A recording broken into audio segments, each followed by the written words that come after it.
नमस्ते, सुप्रभात। आज 11 जुलाई भाग्योदय फाउंडेशन की युग ऋषि विचार श्रृंखला की 923वीं कड़ी प्रगतिशील स्वावलंबन।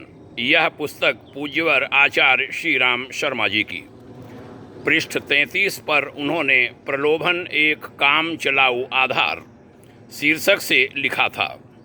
कहा था, सर्वथा असमर्थता या विवशता की स्थिति में प्रलोभन का आकर्षण एक काम चलाऊ आधार हो सकता है, लेकिन उसे चिरस्थायी बुद्धिसंगत या नैतिक आधार नहीं माना जा सकता, नहीं बनाया जा सकता।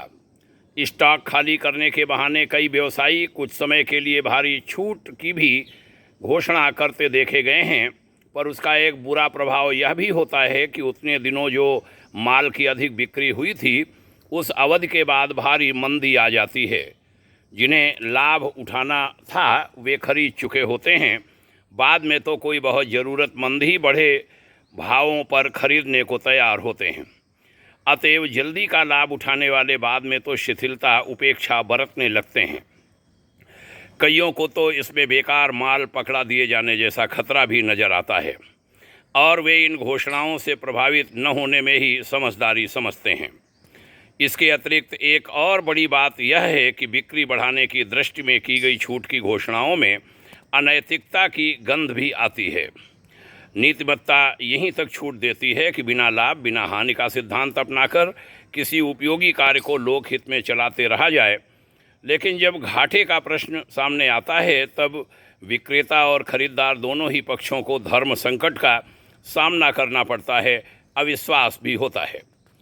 विक्रेता सोचता है कि इस प्रयास से जो घाटा पड़ेगा उसकी पूर्ति कैसे की जाएगी। बड़ा सुंदर यह लेखांश। ये सब सुनकर बड़ा अच्छा लगता है कि हिमालय के एक ऋषि का ध्यान सारे विषयों पर कैसे रहता होगा।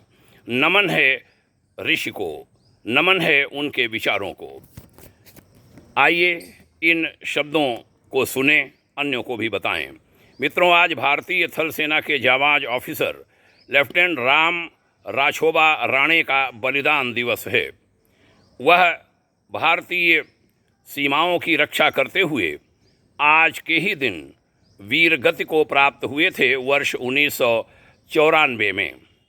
अमरवीर को हम सबकी भावपूर्ण श्रद्धांजलि, उनके परिजनों उत्तराधिकारियों को स्नेहपूर्ण सद्भावना, उनके उज्ज्वल भविष्य की भाग्योदय शुभकामना। ओम शांति।